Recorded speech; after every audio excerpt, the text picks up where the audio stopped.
Body ബിയുടെ പുതിയ എപ്പിസോഡിലേക്ക് എല്ലാ കൂട്ടുകാർക്കും സ്വാഗതം. ഇന്ന് നമ്മൾ കാണാൻ പോകുന്നത് ലെയേഴ്സ് ഓഫ് ഹാർട്ടിനെ കുറിച്ചാണ്. നമ്മുടെ 3 ഡയമെൻഷണൽ ഹാർട്ട്, അതിൻ്റെ ലെയറുകളെ കുറിച്ചാണ് നമ്മൾ കാണാൻ പോകുന്നത്. ഏറ്റവും ഉള്ളിൽ എന്തായാലും അതൊരു ഹോളോ ചേമ്പറാണ്, അതിൻ്റെ ഉള്ളിൽ ബ്ലഡാണ് അല്ലേ. ആ ബ്ലഡിന് പുറത്തുള്ള കവറിങ്ങിനെ പറ്റി നമുക്ക് പഠിക്കാം. അപ്പോൾ ഇത് പഠിക്കുന്നതിന് മുൻപ് നമുക്ക് ഏറ്റവും ആദ്യം മനസ്സിലാക്കാനുള്ളത് എപ്പിത്തീലിയൽ മെംബ്രെയിനെ കുറിച്ചാണ്. ഓക്കെ, മെംബ്രെയിൻ എന്ന് പറയുമ്പോൾ എന്താ, 2 layers ഓഫ് ടിഷ്യൂ ടുഗെദർ ആണ് ഒരു മെംബ്രെയിൻ ആവുക. ഓക്കെ, നമുക്കിവിടെ ഒരു ലെയർ ഉണ്ട്, ഇവിടെ ഒരു ലെയർ ഉണ്ട്, അത് ടുഗെദർ ആണ് ഒരു മെംബ്രെയിൻ അല്ലേ.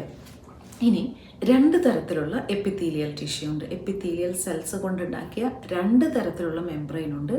അതിനകത്ത് ഒരെണ്ണം മ്യൂക്കസ് മെംബ്രെയിനും ഒരെണ്ണം സീറസ് മെംബ്രെയിനും. ഓക്കെ, മ്യൂക്കസ് മെംബ്രെയിൻ നമുക്ക് പിന്നെ കാണാം. ഇത് സീറസ് മെംബ്രെയിൻ ആണ്. ഓക്കെ, സീറസ് മെംബ്രെയിൻ എന്ന് പറയുന്നത് ക്ലോസ്ഡ് മെംബ്രെയിൻ ആണ്. ക്ലോസ്ഡ് ക്യാവിറ്റികളെ ലൈൻ ചെയ്യാനുള്ള മെംബ്രെയിൻ ആണ് സീറസ് മെംബ്രെയിൻ. ഓക്കെ, നമ്മൾ പറഞ്ഞു മെംബ്രെയിൻ എപ്പോഴും എന്ത് ചെയ്യും, 2 layers ഉണ്ട്. ഇവിടെ 1 layer 2 layer, അതിൻ്റെ ഇടയ്ക്ക് കുറച്ച് സ്പേസ് ഉണ്ട്. ആ സ്പേസിൽ കുറച്ച് ഫ്ലൂയിഡ് ഉണ്ട്, സീറസ് ഫ്ലൂയിഡ്, ഒരു വാട്ടറി ലൈക്ക് ഫ്ലൂയിഡ്. മെയിൻലി ഇതെന്തിനായിരിക്കും, ഒരു കുഷനിങ് എഫക്റ്റ് കൊടുക്കാൻ വേണ്ടിയിട്ടാണ് ഈ മെംബ്രെയിൻ. അപ്പോൾ ഇത് പഠിക്കുക, സീറസ് മെംബ്രെയിന് 2 layer ഉണ്ട്. അതിൻ്റെ പേരും കൂടി പഠിച്ചാൽ നമുക്ക് ഹാർട്ടിലെ ലെയേഴ്സിലോട്ട് കിടക്കാം. അപ്പോൾ ഇതിൻ്റെ ഔട്ട്സൈഡ് ലെയറിനെ നമ്മൾ പറയും parietal layer. Inside layer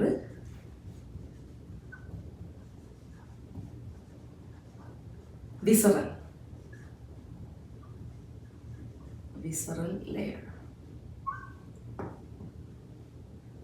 okay, അപ്പോൾ outside 1 parietal 1, inside visceral 1. Okay, ഇനി നമുക്ക് ഈ ഹാർട്ടിലോട്ട് കിടക്കണം. ഹാർട്ടിലോട്ട് കിടക്കുന്നതിന് മുമ്പ് തന്നെ നമ്മളിപ്പോൾ ഇമാജിൻ ചെയ്യുക, നമ്മളൊരു പ്ലാസ്റ്റിക് കവർ എടുത്ത് കയ്യിൽ പിടിച്ചേക്കാന്ന് വിചാരിക്കുക. ഈ പ്ലാസ്റ്റിക് കവറിൽ നമ്മൾ ഹാർട്ട് സെൻറ്ററിലോട്ട് ഇറക്കി വയ്ക്കുക. സാധാരണ ഒരു പ്ലാസ്റ്റിക് കവർ എടുത്തു. ഓക്കെ, ഹാർട്ട് നമ്മൾ സെൻറ്ററിൽ വെച്ചു, എന്നിട്ട് നമ്മൾ അതിനകത്തോട്ട് വെള്ളം ഒഴിക്കുക. ഓക്കെ, വെള്ളം ഒഴിച്ചു. അപ്പോൾ നമുക്കിപ്പോൾ പ്ലാസ്റ്റിക് കവറുണ്ട്, മിഡിലിൽ ഹാർട്ടുണ്ട്, അതിൻ്റെ ചുറ്റും വെള്ളമുണ്ട് അല്ലേ. ഈ ഔട്ട്സൈഡ് ലെയറാണ് നമ്മുടെ parietal layer. Okay, inside layer എന്തായിരിക്കും, visceral layer. Okay, outside 1 parietal, inside 1 visceral അല്ലേ. ഇനി നമ്മൾ കാണാൻ പോകുന്നത്, നമ്മളൊരു ഇപ്പോൾ നമ്മളിത് പിടിച്ചുകൊണ്ട് നിൽക്കുകയാണ്, ഈ പ്ലാസ്റ്റിക് കവർ ഇങ്ങനെ വെയിറ്റ് ഉള്ളത് പിടിച്ചുകൊണ്ട് നിൽക്കുകയാണ്, പൊട്ടിപ്പോവാൻ സാധ്യതയുണ്ട് ഇല്ലേ. അപ്പോൾ നമുക്ക് അതിനൊരു ഹാർഡ് ഗ്ലോബ്, സർക്കുലർ ഗ്ലോബ് പോലത്തെ ഒരു കട്ടി പ്ലാസ്റ്റിക്, ഓക്കെ, ഹാർഡായിട്ടുള്ള പ്ലാസ്റ്റിക്കിൻ്റെ ഒരു ഗ്ലോബ് കിട്ടിയെന്ന് വെക്കാം. അപ്പോൾ നമ്മളിതൊക്കെ മാറ്റി വെച്ചു. നമ്മൾ ആ ഒരു എന്താ പറയുക, ഹാഫ് ഡിവിഷൻ ചെയ്യാൻ പറ്റണ ഒരു ഗ്ലോബ്, കട്ടിയുള്ളൊരു ഗ്ലോബ്. ഓക്കെ, അപ്പോൾ നമ്മൾ ആദ്യം അതിൻ്റെ അടിയിലത്തെ ഭാഗം വെച്ചു, പിന്നെ അതിനകത്തോട്ടൊരു പ്ലാസ്റ്റിക് കവർ വെച്ചു. ഓക്കെ, നമ്മൾ ആ പ്ലാസ്റ്റിക് കവർ വെള്ളം ഫില്ല് ചെയ്തു, നടുവിൽ ഹാർട്ട് വെച്ചു, ഈ ഗ്ലോബ് അടച്ചു. ഇപ്പം എന്തായി, നല്ല തിക്കായിട്ടുള്ള പ്ലാസ്റ്റിക് ഗ്ലോബാണ് ഔട്ട്സൈഡിൽ അല്ലേ. ആ ഗ്ലോബാണ് ആ കട്ടിയുള്ള, ഓക്കെ, കട്ടിയാണ്, അത് നമുക്ക് പൊട്ടിക്കാൻ പറ്റില്ല, അങ്ങനെ ഇമാജിൻ ചെയ്യാം. അങ്ങനത്തെ കട്ടിയുള്ള ലെയറാണ് നമ്മുടെ ഹാർട്ടിൻ്റെ ഏറ്റവും പുറത്തെ ലെയർ. നമ്മളതിനെ വിളിക്കും ഫൈബ്രസ് പെരികാർഡിയം. ഫൈബ്രസ് ലെയർ എപ്പോഴും നല്ല കട്ടിയുള്ള ലെയറാണ്. അതിൻ്റെ ഫങ്ഷൻസ് എന്തൊക്കെയായിരിക്കും എന്ന് വെച്ചാൽ, ഒന്നാമത്തെ ഫങ്ഷൻ എന്തായിരിക്കും, ഹാർട്ട് നമ്മുടെ ചെസ്റ്റ് ക്യാവിറ്റിയിൽ സെൻറ്ററിൽ നിൽക്കുകയാണ് അല്ലേ. അതിനെ നമുക്ക് മറ്റ് പാർട്സുമായിട്ട് കണക്ട് ചെയ്യണം. ഓക്കെ, അതാണ് ഫൈബ്രസ് പെരികാർഡിയത്തിൻ്റെ ഒന്നാമത്തെ ഫങ്ഷൻ. അതതിനെ അവിടെ കറക്റ്റായിട്ട് അറ്റാച്ച് ചെയ്തിട്ട് നിർത്തും. രണ്ടാമത്തെ ഫങ്ഷൻ അതിനെ പ്രൊട്ടക്റ്റ് ചെയ്യാൻ. അത് മറ്റേ ലെയറുകളെ വെച്ച് നോക്കുമ്പോൾ അതിന് കട്ടി കൂടുതലാണ്, അപ്പോൾ അത് പ്രൊട്ടക്റ്റ് ചെയ്യും ഹാർട്ടിനെ. ഓക്കെ, മൂന്നാമത്തെ ഫങ്ഷൻ എന്താണെന്ന് വെച്ച് കഴിഞ്ഞാൽ, നമ്മൾ കണ്ടു, നമ്മളിവിടെ സുപ്പീരിയർ വീനക്കവ ഇൻഫീരിയർ വീനക്കവ വരച്ചിട്ടില്ല, പക്ഷേ നമ്മൾ അത് ബ്ലഡ് എംറ്റി ചെയ്യുമ്പോൾ ഹാർട്ടിലോട്ട് എംറ്റി ചെയ്യും. ഇവിടുന്ന് പൾമണറി വെയിനിൽ നിന്നും എംറ്റി ചെയ്യും ബ്ലഡ്. അപ്പം ഈ വെൻട്രിക്കിൾസിന് എന്താണ് സാധ്യതയുള്ളത്, കുറേ ബ്ലഡ് വരുമ്പോൾ അത് ഓവർ സ്ട്രെച്ച് ആവാൻ സാധ്യതയുണ്ട് ഇല്ലേ. അപ്പം ഇതിൻ്റെ പുറത്തുള്ള ഈ ഫൈബ്രസ് പെരികാർഡിയം, ഓക്കെ, നമ്മുടെ പ്ലാസ്റ്റിക് ഹാർഡ് ഗ്ലോബ് അതിനെന്ത് ചെയ്യും, അത് പ്രിവെൻറ്റ് ചെയ്യും, ഓവർ സ്ട്രെച്ചിങ് പ്രിവെൻറ്റ് ചെയ്യും. അപ്പോൾ പ്രൊട്ടക്ഷൻ, ഓവർ സ്ട്രെച്ചിങ് പ്രിവെൻറ്റ് ചെയ്തു. ഹാർട്ടിനെ നമ്മൾ എല്ലായിടത്തോട്ടും അറ്റാച്ച് ചെയ്യാൻ ഏറ്റവും ഔട്ട്സൈഡുള്ള കവറിങ് ഫൈബ്രസ് പെരികാർഡിയം. ഇനി നമ്മൾ പുറകോട്ട് പോവാം. നമ്മുടെ ഈ ഹാർഡ് ഗ്ലോബിൻ്റെ ഉള്ളിൽ എന്തായിരുന്നു? നമ്മുടെ thin plastic layer, thin plastic cover ഇട്ടിട്ടുണ്ടായില്ലേ നമ്മൾ, അത് ഈ ഫൈബ്രസ് പെരികാർഡിയത്തിനോട്ട് അറ്റാച്ച് ചെയ്തിട്ട് ഒറ്റ ലെയർ പോലെയാണ് ഇരിക്കുന്നത്. ഓക്കെ, അപ്പോൾ ആ ലെയറാണ് നമ്മുടെ parietal layer of serous pericardium. നമ്മൾ ആദ്യം പറഞ്ഞില്ലേ, പ്ലാസ്റ്റിക് കവർ എടുത്തു, വെള്ളമൊഴിച്ചു, ഹാർട്ട് അതിൻ്റെ ഉള്ളിൽ വെച്ചു.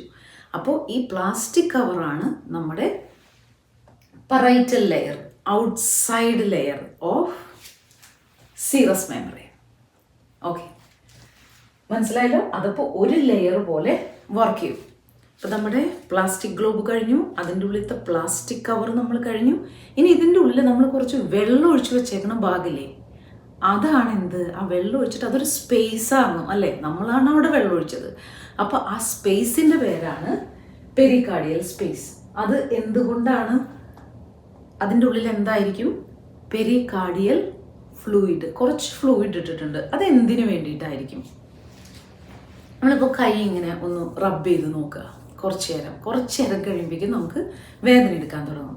അപ്പോൾ നമ്മൾ ഹാർട്ടിനെ ഇമാജിൻ ചെയ്യുക, ഒരു മിനിറ്റിൽ മിനിമം അല്ല നോർമലായി 70 ബീറ്റ്സ് പെർ മിനിറ്റ് ആണ് ഹാർട്ട് ബീറ്റ് ചെയ്തുകൊണ്ടിരിക്കുന്നത്.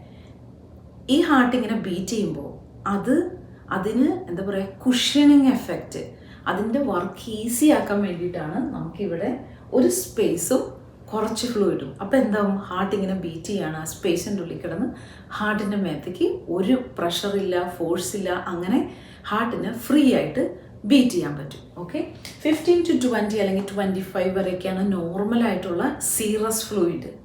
ഓക്കെ, സീറസ് ഫ്ലൂയിഡ് ഈ ഒരു സ്പേസിനുള്ളിലുള്ളത് അത് 50 വരെയൊക്കെ പോവാം. അതിൽ കൂടുതലായി കഴിയുമ്പോൾ അത് ഡിസീസ് കണ്ടീഷനാവും. ഓക്കെ, ഇപ്പോൾ നമ്മൾ പെരികാർഡിയൽ സ്പേസ് പറഞ്ഞു ഇല്ലേ?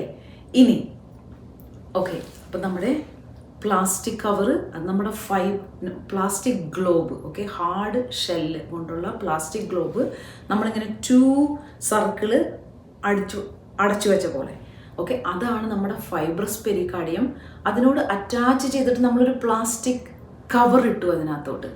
അതാണ് നമ്മുടെ parietal layer of serous membrane. Okay, അതിൻ്റെ ഉള്ളിൽ നമ്മൾ വെള്ളമൊഴിച്ചു. ആ വെള്ളമൊഴിച്ച സ്പേസാണ് ഇവിടെ നമ്മുടെ പെരികാർഡിയൽ സ്പേസും, അതിൻ്റെ ഉള്ളിൽ കുറച്ച് പെരികാർഡിയൽ ഫ്ലൂയിഡും ഉണ്ട്. ഇനിയിപ്പോൾ നമ്മൾ ഉള്ളിലോട്ട് നോക്കുമ്പോൾ അതിൻ്റെ ഉള്ളിൽ നമ്മൾ എന്താ സെൻറ്ററിൽ വെച്ചത്? ഹാർട്ട് അല്ലേ? അവിടെയാണ് നമ്മുടെ ഹാർട്ട് സ്റ്റാർട്ട് ചെയ്യുന്നത്. ഓക്കെ, ഹാർട്ടിൻ്റെ പുറത്തുള്ള കവറിങ്. ഓക്കെ, ഇപ്പോൾ ഹാർട്ട് അവിടെ നിൽക്കട്ടെ, നമുക്കതിൻ്റെ ഉള്ളിൽ നിന്ന് തൊട്ട് കാണാം അല്ലേ? അപ്പോൾ നമ്മൾ ഹാർട്ടിനെ നമ്മളെങ്ങനെ പഠിച്ച്, ഉള്ളിലെ ചേംബറിൽ എന്തായിരിക്കും? ഹോളോ ആണ് അല്ലേ? ബ്ലഡ് ഉണ്ട്. ഈ ബ്ലഡിൻ്റെ ഉള്ളിലുള്ള ലെയറാണ് എൻഡോകാർഡിയം.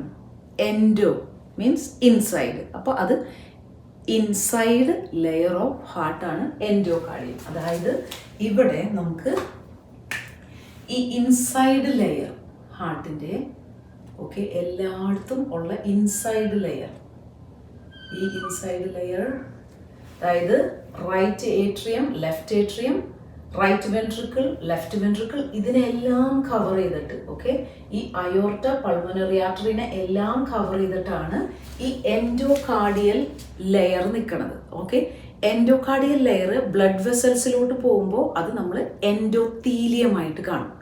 ജസ്റ്റ് ഒരു ലെയർ. എന്തിനാണ് ഈ ഹാർട്ടിൻ്റെ എല്ലാ ചേംബറിലും അല്ലെങ്കിൽ വാൽവില് എല്ലാം നമ്മൾ എന്തിനാ ഒരു ലെയർ കൊടുക്കാൻ കാരണം? ഹാർട്ട് കൺട്രാക്ട് ചെയ്യുമ്പോൾ അതിനിപ്പോൾ വേറെ ലെയറാണെന്ന് വിചാരിക്കുക, അത് കൺട്രാക്ട് ചെയ്യുമ്പോൾ അതിന് കൂടുതൽ ഫോഴ്സ് ഇടണം, കാരണം റെസിസ്റ്റൻസ് ഉണ്ടാവും. ഇതിപ്പോൾ നമ്മൾ ഈ എൻഡോകാർഡിയത്തിന് ഒരു സാറ്റിൻ തുണി പോലെ സങ്കല്പിക്കുക. ഓക്കെ, അപ്പോൾ ഹാർട്ട് ജസ്റ്റ് വെൻട്രിക്കിൾ ഒന്ന് പമ്പ് ചെയ്യുമ്പോൾ സ്മൂത്തായിട്ട് എല്ലായിടത്തേക്കും പോകേണ്ട സ്ഥലത്തോട്ടൊക്കെ ബ്ലഡ് പോകും. മനസ്സിലായോ? ഫ്രിക്ഷൻ കുറയ്ക്കാൻ. ഓക്കെ, അപ്പോൾ ഹാർട്ടിന് അധികം ഫോഴ്സ് ഇടേണ്ടി വരില്ല. അതിന് വേണ്ടിയിട്ടാണ് നമുക്ക് ഫുൾ വാൽവിനെ, വെൻട്രിക്കിൾസിനെ, ഏട്രിയത്തിനെ എല്ലാം ഈ എൻഡോകാർഡിയൽ ലെയർ കവർ ചെയ്യണത്. ഓക്കെ, അപ്പോൾ അതൊരു എപ്പിത്തീലിയൽ ടിഷ്യൂ കൊണ്ടാണ് നമ്മൾ ഉണ്ടാക്കിയേക്കുന്നത്, നമ്മളല്ല ഉണ്ടാക്കിയേക്കുന്നത്. ഇനി മയോകാർഡിയം എന്തായിരിക്കും? നമ്മൾ കഴിഞ്ഞ എപ്പിസോഡിൽ കണ്ടു. മയോകാർഡിയം എന്ന് വെച്ച് കഴിഞ്ഞാൽ ഒരു തരം മസിൽ ടിഷ്യൂ ആണ് അല്ലേ. കാർഡിയാക് മസിലും കൊണ്ടാണ് മയോകാർഡിയം ഉണ്ടാക്കിയേക്കണേ. നമുക്ക് 2 തരത്തിലുള്ള സെൽസ് നമ്മൾ കണ്ടു. ഒരെണ്ണം നോഡൽ സെൽസും ഉണ്ട്, ഒരെണ്ണം കൺട്രാക്ടൈൽ സെൽസും ഉണ്ട്. നോഡൽ സെൽസ് എന്ന് വെച്ചാൽ അതിങ്ങനെ എന്താ പറയുക, എക്സൈറ്റഡ് ആയിട്ട് ഒരു ഇലക്ട്രിക്കൽ ഇമ്പൾസ് കൊടുത്തുകൊണ്ടിരിക്കും. അതായത് ഇലക്ട്രിക്കൽ കണ്ടക്ഷൻ ഉണ്ടാക്കുന്ന സെൽസാണ് നോഡൽ സെൽസ് അല്ലേ. ഈ ഇലക്ട്രിക്കൽ കണ്ടക്ഷൻ വന്ന് നിൽക്കുമ്പോൾ ഈ അടുത്ത തരം സെൽസ് കൺട്രാക്ടൈൽ സെൽസ് എന്ത് ചെയ്യും, അത് കൺട്രാക്ട് ചെയ്യും, അപ്പോൾ ഹാർട്ട് ബീറ്റ് ഉണ്ടാവും. ഓക്കെ, അതാണ് മയോകാർഡിയം. ഇനി മയോകാർഡിയം ലെയർ എന്ന് പറയുമ്പോൾ നമ്മൾ അതിനകത്ത് കുറേ മൈറ്റോകോൺട്രിയ ഉണ്ട്. എന്തിനാ? മൈറ്റോകോൺട്രിയാണ് powerhouse of the cell. ഈ മൈറ്റോകോൺട്രിയയിലാണ് എനർജി ഉണ്ടാക്കുന്നത്. ഹാർട്ട് സെല്ലിന് അത് കൂടുതൽ വേണം, കാരണം ഹാർട്ടിന് നല്ല എനർജി വേണം ഓരോ ബീറ്റ് ചെയ്യാനായിട്ടും. എപ്പോഴും വർക്ക് ചെയ്തുകൊണ്ടിരിക്കുകയാണ്, നോൺ സ്റ്റോപ്പ് അല്ലേ. അപ്പോൾ അതിനുവേണ്ടി കുറേ മൈറ്റോകോൺട്രിയ ഉണ്ട്. പിന്നെ മയോകാർഡിയൽ സെൽസിനുള്ളൊരു പ്രത്യേകത എന്താണെന്ന് വെച്ച് കഴിഞ്ഞാൽ ഈ ഫൈബേഴ്സ് എപ്പോഴും ഇങ്ങനെ കണക്റ്റഡ് ആയിരിക്കും. കുറേ ഫൈബേഴ്സ് എപ്പോഴും കണക്റ്റഡ് ആയിരിക്കും. കാരണം എന്താ? അപ്പോൾ അതിനെ നമ്മളിങ്ങനെ പറയും ഇന്റർകലൈറ്റഡ് ഡിസ്ക്. ഇത് ഇത്രയേ ഉള്ളൂ. നമുക്കിങ്ങനെ ഓർക്കുകയാണെങ്കിൽ നമ്മൾ പണ്ട് മൂവിയിലൊക്കെ കാണില്ലേ, നമ്മൾ സ്കൂളിൽ അസംബ്ലിക്ക് ലൈനായിട്ട് നിൽക്കുമ്പോൾ കുട്ടികളെല്ലാം ഒരു വരിയായിട്ട് നിൽക്കാമെന്ന് വിചാരിക്കുക. ഏതോ സിനിമയിൽ നമ്മൾ കാണാറുണ്ട്. അപ്പോൾ പുറകിൽ നിന്ന് ഒരാൾ തള്ളിക്കഴിഞ്ഞാൽ എന്തുണ്ടാവുക, എല്ലാവരും മറിഞ്ഞു വീണ് ഫസ്റ്റത്തെ കുട്ടി വരെ മറിഞ്ഞു വീഴും അല്ലേ. അതുപോലെ ഇവിടെ ഒരു കണ്ടക്ഷൻ വന്നു കഴിഞ്ഞാൽ അതേപോലെ ഫാസ്റ്റായിട്ട് സ്മൂത്തായിട്ട് പോകാനാണ് ഈ സെൽസ് എല്ലാം തമ്മിൽ കണക്ട് ചെയ്യപ്പെടണേ. അതിൻ്റെ ആ പേര് പറയും. ഓക്കെ, ഇപ്പം നമ്മൾ മയോകാർഡിയം കണ്ടു. അപ്പോൾ എൻഡോകാർഡിയം ഇന്നർ ലെയർ, മയോകാർഡിയം അതിൻ്റെ പുറത്തുള്ള മസിൽ ലെയർ. ഓക്കെ, ഇനി നമ്മുടെ എപ്പികാർഡിയം ഉണ്ട്. Epicardium, epi outside of the heart. Okay, അത് തന്നെയാണ് നമ്മുടെ visceral layer of serous pericardium. ഞാൻ ആരെയും കൺഫ്യൂസ് ചെയ്യണില്ല എന്നാണ് ഞാൻ വിചാരിക്കുന്നത്. വിസറൽ ലെയർ അപ്പം എന്തായിരുന്നു? നമ്മുടെ ഇൻസൈഡ് ലെയർ അല്ലേ. അതായത് നമ്മൾ തിരിച്ചു പോവാണ്. നമ്മൾ ഗ്ലോബ് എടുത്തു. ഈ ഗ്ലോബ് ഹാർഡ് പ്ലാസ്റ്റിക് ഗ്ലോബായിരുന്നു നമ്മുടെ ഫൈബ്രസ് പെരികാർഡിയം. അതിൻ്റെ ഉള്ളിൽ നമ്മൾ ഈ പ്ലാസ്റ്റിക് കവർ ഇട്ടു. ഈ പ്ലാസ്റ്റിക് കവറും ഹാർഡ് പ്ലാസ്റ്റിക് ഗ്ലോബും കണക്റ്റാണ്. നമ്മൾ വെള്ളം ഒഴിക്കുമ്പോൾ എന്തുണ്ടായേ, അത് രണ്ടും ഒറ്റ ലെയർ പോലെ അറ്റാച്ച് ആയിപ്പോയി. ഓക്കെ, അപ്പം അതാണ് നമ്മുടെ പരൈറ്റൽ ലെയർ അല്ലേ. നമ്മൾ വെള്ളം ഒഴിച്ച സ്പേസാണ് നമ്മുടെ പെരികാർഡിയൽ സ്പേസ്. അവിടെ നമുക്ക് സീറസ് മെംബ്രെയിൻ ഉണ്ട്. അധികമില്ല, കുറച്ചുള്ളൂ. ഓക്കെ, ലെസ് ദാൻ 50 ആയിരിക്കണം. ഓക്കെ, ഒരു 15 to 25 വരെ നോർമൽ. അത് നമ്മുടെ ഹാർട്ട് ഇങ്ങനെ പമ്പ് ചെയ്യുമ്പോൾ അതിന് ഫ്രിക്ഷൻ ഇല്ലാതെ, അതിന് പ്രഷർ കൊടുക്കാതെ ഒരു കുഷ്യനിങ് എഫക്റ്റ് കൊടുക്കുകയാണ് ഈ പെരികാർഡിയൽ സ്പേസും പെരികാർഡിയൽ ഫ്ലൂയിഡും ചെയ്യണത്. ഇനി നമ്മുടെ ഗ്ലോബ് കണ്ടു, അതിൻ്റെ പ്ലാസ്റ്റിക് കവർ കണ്ടു, നമ്മൾ വെള്ളം ഒഴിച്ച സ്പേസിലോട്ട്. ഇനി നമ്മുടെ ഹാർട്ടാണ് അല്ലേ.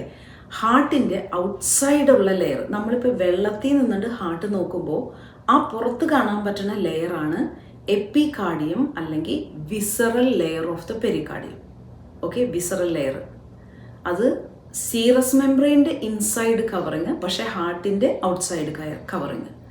ഓക്കെ, വിസറൽ ലെയർ നമ്മൾ കണ്ടു. ഇനി നമുക്ക് എന്താ കാണാനുള്ളത്? മയോകാർഡിയം. നമ്മൾ പുറത്ത് നിന്ന് വെള്ളത്തിൽ നിന്ന് നോക്കുമ്പോൾ ആദ്യം visceral layer of the pericardium കാണും, പിന്നെ നമുക്ക് മയോകാർഡിയം മസിൽ ലെയർ അല്ലേ. നമ്മളതിനകത്തുള്ള സെൽസിനെ പറ്റി പഠിച്ചു, അതിൻ്റെ ഫങ്ഷൻസ് പഠിച്ചു. അത് കഴിഞ്ഞ് ആ മയോകാർഡിയത്തിലൂടെ നമ്മൾ കണ്ടു കഴിയുമ്പോൾ നമുക്ക് ഇൻസൈഡിൽ എൻഡോകാർഡിയം കാണാം. ഈ എൻഡോകാർഡിയമാണ് എല്ലാ ഹാർട്ടിൻ്റെ ചേമ്പേഴ്സ്, 4 ചേമ്പേഴ്സിനെയും വാൽവിനെയും പിന്നെ അത് കഴിഞ്ഞത് ബിഗ് ബ്ലഡ് വെസൽസിനെ അങ്ങോട്ട് കവർ ചെയ്ത് പോകും. പിന്നെ അത് എൻഡോത്തീലിയമായിട്ട് ബ്ലഡ് വെസൽസിനെ കണക്ട് ചെയ്ത് പോകും. ഫങ്ഷൻ എന്തായിരിക്കും? ഹാർട്ട് പമ്പ് ചെയ്യുമ്പോൾ ഭയങ്കര ഫോഴ്സ് കൊടുക്കാതെ അതിനെ സ്മൂത്തായിട്ട് ആ ബ്ലഡിനെ കൊണ്ടുപോകാനായിട്ടാണ് ഈ സെയിം ലെയർ ഓഫ് കവറിങ് പോണേ. ഓക്കെ, എപ്പിത്തീലിയൽ സെൽസ്, ഈ സീറസ് മെംബ്രെയിനും എപ്പിത്തീലിയൽ സെൽസ്. അപ്പം ഇതാണ് നമ്മൾക്ക് ആകെ ഈ ലെയേഴ്സ് ഓഫ് ഹാർട്ടിനെ പറ്റി പഠിക്കാനുള്ളത്. ഇനി നമ്മൾക്ക് ഇതിന് ഡിസീസ് കണ്ടീഷൻസ് ഉണ്ട് ഇല്ലേ. അപ്പോൾ നമ്മൾ പറയും എൻഡോകാർഡൈറ്റിസ്. ഏതെങ്കിലും തരത്തിലുള്ള ഒരു ഇൻഫെക്ഷനോ അല്ലെങ്കിൽ എന്തെങ്കിലും പ്രശ്നങ്ങളോ ഒക്കെ പറ്റിക്കഴിഞ്ഞാൽ ഇൻഫ്ലമേറ്ററി ചേഞ്ചസ് എൻഡോകാർഡിയൽ ലെയറിൽ ഉണ്ടാവുമ്പോഴാണ് അതിനെ നമ്മൾ എൻഡോകാർഡൈറ്റിസ് എന്ന് പറയാം. അതായത് inflammation of the endocardium. Serious ആയിരിക്കുമോ? ഉറപ്പായിട്ടല്ലേ.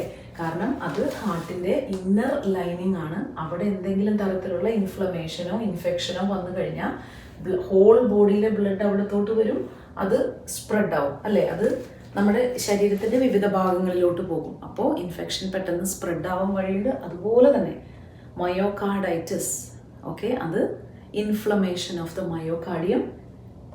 പിന്നെ നമുക്ക് പെരികാർഡൈറ്റിസ്, ഓക്കെ, അത് രണ്ട് ലെയർ, അപ്പോൾ അത് inflammation of the pericardium. Okay, ഇതാണ് നമുക്ക് ഹാർട്ടിനെ പറ്റി പറയാനുള്ളത്. ഇപ്പോൾ എല്ലാവർക്കും ഇത് മനസ്സിലായെന്ന് വിചാരിക്കണം. ഇനി അടുത്ത എപ്പിസോഡിൽ കാണും വരെ എന്തെങ്കിലും സംശയം ഉണ്ടെങ്കിൽ കമൻറ്റ് ബോക്സിൽ എഴുതുക. ഇനി നമുക്ക് അടുത്ത എപ്പിസോഡിൽ കാണും വരെ ബൈ ബൈ. Thank you.